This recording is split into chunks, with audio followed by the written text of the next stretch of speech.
Hey Formula 1 community, welcome back to my YouTube channel, and today let's discuss about the 2021 Hungarian Grand Prix which happened on the Hungarian. So this race was really dramatic for four drivers, I would say. First is Esteban Ocon, second is Lewis Hamilton, third is Fernando Alonso, fourth is Max Verstappen.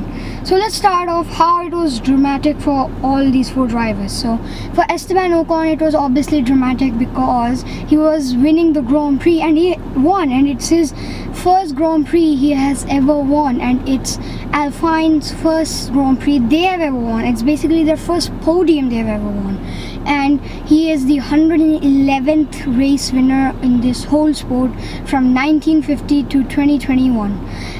Now let's discuss about Lewis Hamilton. So Lewis Hamilton, especially, he had a lot of pressure in his head because obviously he had dropped down the grid, and it was one of the most awkward starts, I would say, of the Hungarian Grand Prix which happened. Like, I would say what happened was that Lewis Hamilton had inters. So inters are basically for wet, but then after that all the drivers basically had wet at the starting of the race.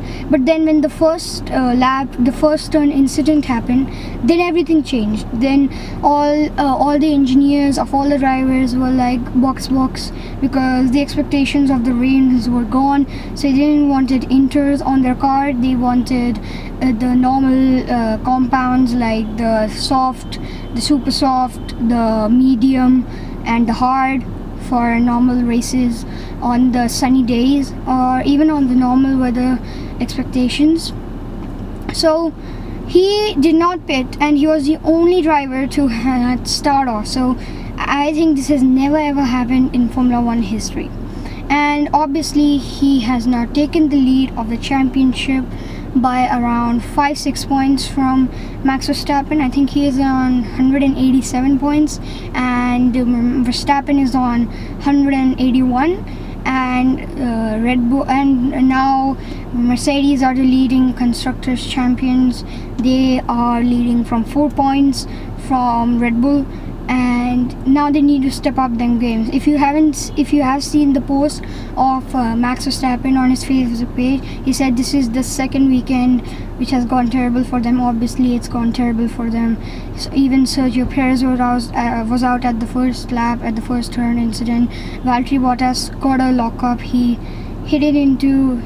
had gone straight into Norris, and then Norris went on Verstappen, and then all these clashes happened, and then most of the drivers had gone. There were only 14 drivers driving, and there were only 14 drivers who had seen the checkered flag. Basically, there were 6 drivers who retired.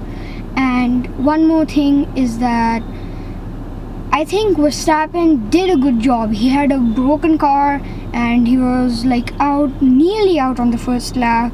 So Red Bull did a good job by at least making the car able to drive. I mean, Red Bull is a very difficult car to drive. Sometimes the car becomes nervous. I'm not saying that only Red Bull is the most difficult car to drive. All the Formula 1 cars are difficult to drive, and especially the Red Bull, because when you're a Red Bull driver you get the pressure, because Red Bull and Mercedes this season are head to head after about, let's say, 6 years. This is happening when Mercedes and Red Bull are head to head after 6 years. In 2014 Red Bull were a little head to head with Mercedes, but they couldn't match up their speed, and they were 200 points behind Mercedes because Mercedes had the e-hybrid season, I think. Yeah, they had something called they were moving to the hybrid versions of Formula 1 cars. So next race is in Spa, Belgium, one of our favorite tracks and one of the oldest tracks, Spa-Francorchamps, and this is going to be a blast because we all know the uphill it is like the track in between the mountains, and when the uphill moments come, the uphill turns come, it's so difficult in the rain. I would really love this Grand Prix if this would go on like the rainy way, because rain is the real decider of who is actually the best. But anyways, we cannot decide what's going to happen, so we're going to stop here. Thank you guys for watching. comment, like, and subscribe, and I'll see you in the next one.